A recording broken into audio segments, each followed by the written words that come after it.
Hi there, it's Stuart Powell, Managing Director of Ocean Equity Release. I've decided to create a podcast to talk all things equity release. That might be some top tips for people considering equity release. It might actually be my views on what's currently going on in the market. But also, I'll be exploring ways in which equity release advisors can grow their business. I'm using the word equity release throughout all of this because it's how people refer to the industry and it's what they understand. Eventually, we will call ourselves the later life lending industry, but it's a bit of a mouthful and not everyone fully understands what that is. But when I'm talking about equity release, I'm talking about the broad range of products that are available to people over the age of 55 to help them with their lending needs. Okay, so I'm going to go through some top tips in no particular order, really. So these are things that I tend to do at the end of each year to set up for the year after. I think this year is particularly pertinent to be doing these things. I know that most advisors that I've spoken to over the last week or so has noticed a bit of a slowdown with business because of the interest rate increases. Well, I think the best thing we can do is get our businesses in a strong position as we possibly can, ready for 2023, when interest rates do start to potentially become a bit more realistic. And the inquiries that are coming through, clients are more geared towards proceeding with an application when the interest rates are in perhaps a more stable state than they currently are. So the first one is, how's your website looking? Have you updated it recently? Have you written any articles on it recently? Do you work with anyone to help you with your SEO on your website? Or do you do it all yourself? When was the last time you wrote an article on your website?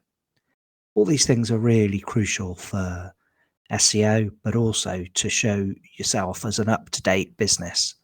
When people are looking to decide who they want to give them advice in 2023, are they going to go for the company who wrote an article about the current interest rates in November or December 2022? Or are they going to choose the company that hasn't updated their website for the last year, 18 months? I know which I would choose if I was actually looking for some advice.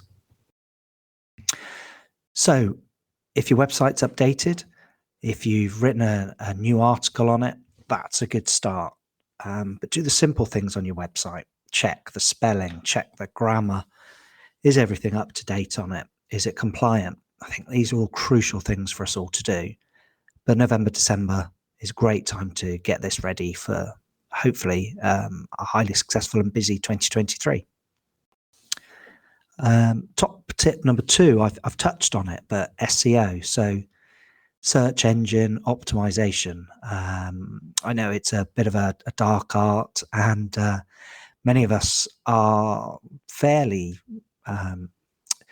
inexperienced on what actually it is that makes your website tick, what puts it to the top of Google when people are searching equity release questions, what's going to make your site locally appear in the Holy Grail, the top 3, or be in the top 10, or wherever you are now. What's your aim for 2023? If you're the 20th advisor or company on your SEO page for your town, where do you want to be by mid or end of 2023? Do you want to be top 15, top 10, top 5? And how are you going to get to that point? I know there's some really good SEO companies out there, some really good SEO advice online. If you've got a little bit more time in November and December, take some time to read that. Get some recommendations as to who's using who for their SEO, who's being successful. I think very much in our industry, the later life lending industry, we talk to each other, we share ideas with each other. We're not afraid to actually discuss new things and trying it out. Go on LinkedIn. Who's the SEO experts on there? Who's being successful? But if you can start a strategy for your search engine optimization that involves your website being more up to date, being trawled on Google, being watched and seen and read by an increased number of people as the numbers go up in 2023, the number of people searching for equity release. If you're ready for that, if you're ready for them, they'll come to you. And we all know that the most important thing in our industry is getting the leads, phoning, coming through the door, talking to us, because there's an increasing amount of competition out there. So how can you make yourself the top of Google, the go-to company, the one with a real authority on later life lending? Lots of different ways you can do that. But your website is the window to your business, and it is the one that people look at. Okay, top tip number 3, your introducers. Many of us have introducers that we haven't spoken to for a while that did introduce us a case because one came to them. Someone phoned them up and said, I need some equity release advice. And they thought, I know someone who can do that. And you've passed them, or they've been passed to you. But I think the key part of this is, how can you help educate your introducers? What can you do to teach them about equity release? Can you use some case studies? Can you show them real examples of where they've sent you leads, or other introducers have sent you leads, or you've gained new clients? What was that client's problem? What did you go through with them? What were the potential solutions? Was it REO? Was it residential mortgage? Was it equity release? Was it none of those things? Do you show your integrity and how strong a business person you are by actually talking to every client about all the alternatives to equity release first, and actually having as much pride and success in saying to a client, actually, this isn't right for you. It's not time to lend. Have you got family who can lend you money? Could you downsize? So viewing all the alternatives with your introducers. I know that my introducers really don't mind if we don't proceed with an application for a client. They would much rather that their client had the right advice, had advice with real integrity, and then they will send you more leads, because they know that if a certain product, if a certain route of advice is right for their clients, you will take that route. So helping to educate and really show the relationship with your introducers is absolutely key. But what about if you don't have introducers? If you don't have enough introducers, what ways can you think of in which you can grow your business? I know that a lot of mortgage advisors have gone very quiet recently. They've had a very busy year, very busy couple of years, during which many of them haven't really had to try that hard to grow their business. In the last few weeks, they've had a bit of a shock, though, with interest rates really soaring, with the property market slowing. So they are also looking to grow their introducer network. They're looking at new income streams for their business. They're looking to be able to help all of the clients that give them a call with various leads to other businesses. So pick up the phone, contact some people, contact some mortgage advisors, get yourself out there. It's tough to start with. It's a difficult conversation to have, but the more difficult conversations you have, the easier you'll find them. Okay, so the next two top tips 4 and 5 are the same word, but very different meanings. So tips 4 and 5 are reviews and reviews. So the first review is obtaining reviews from your clients. So how many of your clients do you ask to leave a review for you? How many of your clients were satisfied with your service and would be really delighted to just leave a few words on your website to tell other people how good the service was? Well, I would say not enough of us ask clients for this. It's a really good idea to ask every client you speak to for a review. By this, I don't just mean those that go ahead, those that complete, those that are happy. Ask every single client.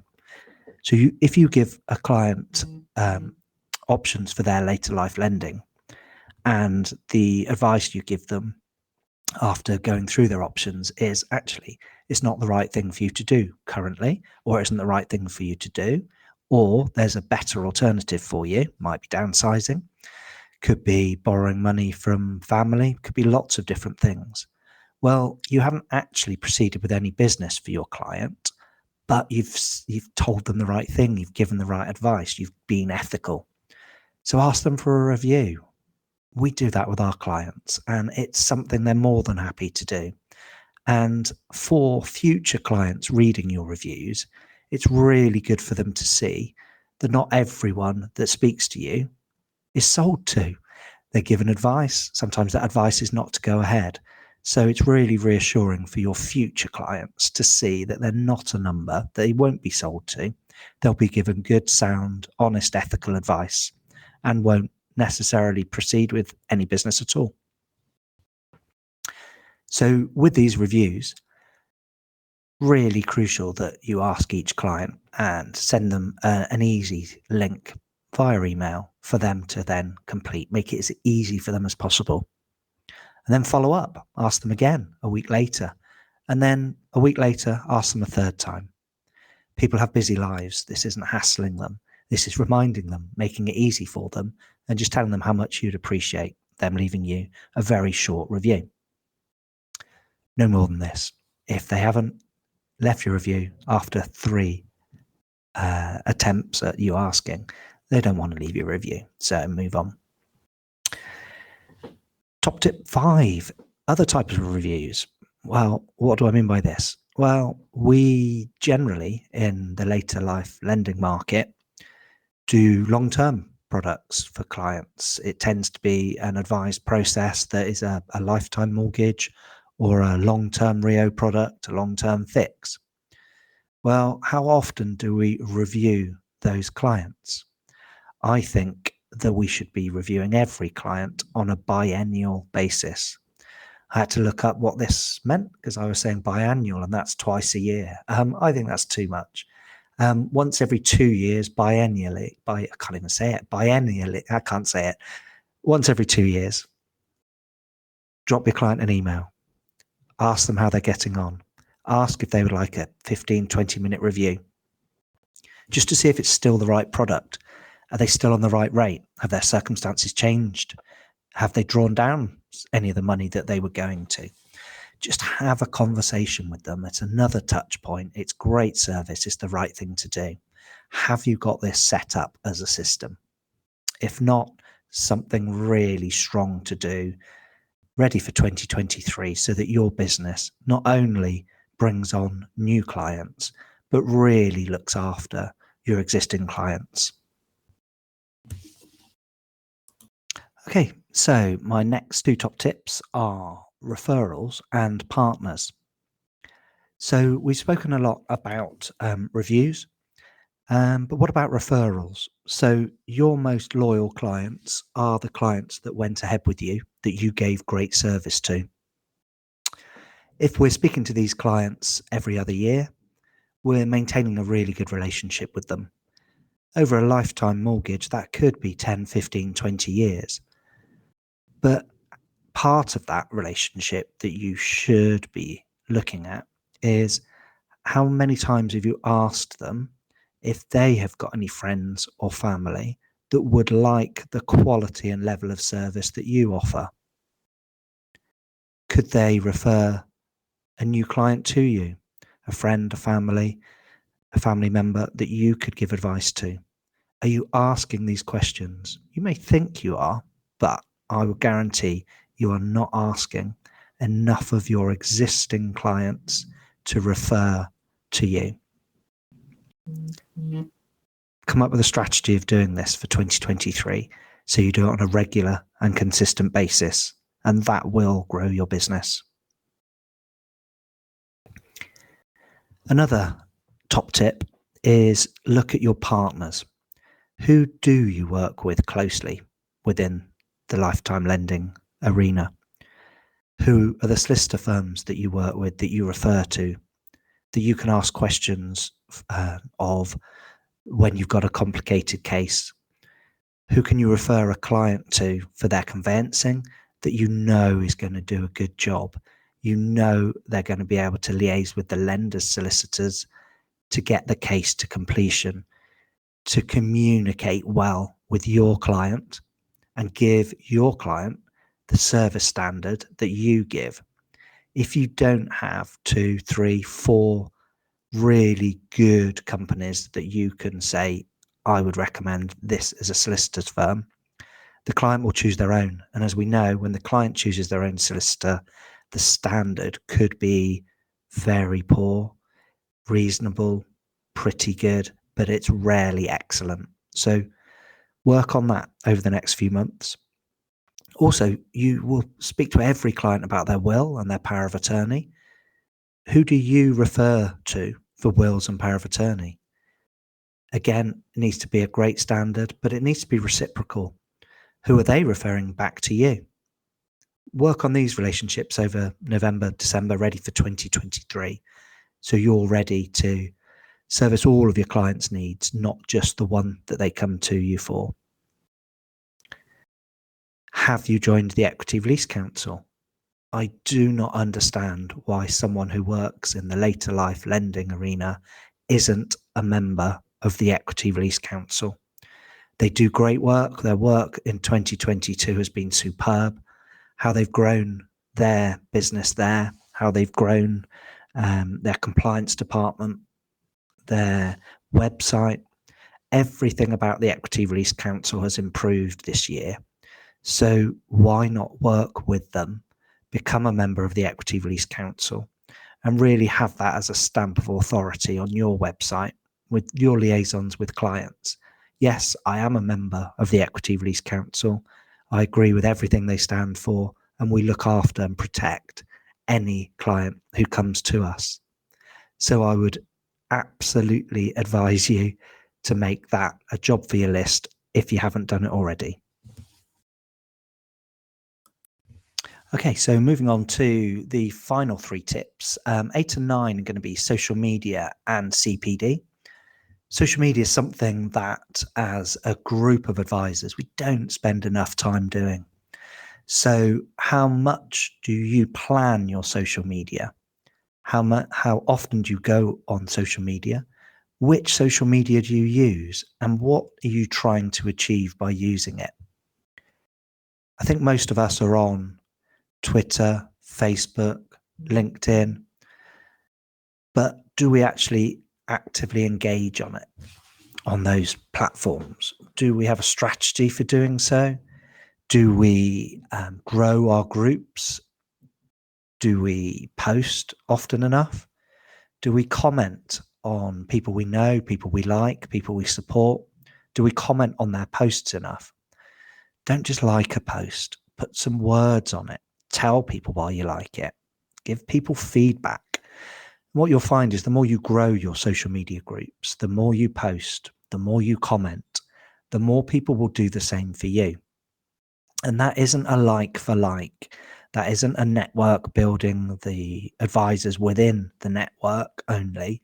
That's actually finding the 10 or the 20 people in your industry or in similar industries who you actually like what they say. They have similar views or they have dissimilar views. It doesn't matter. Just work on it over the next few months. Make 2023 the social media year for you, for your business, the year that you grow your brand in the way that you want your brand to be seen and shown across all social media. It's a really important point.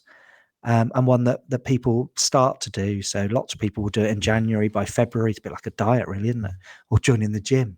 By February, people have stopped doing it. So be the one that does it consistently throughout the year. And this time next year, you'll be looking back on your social media journey and thinking, actually, my brand is where I want it to be.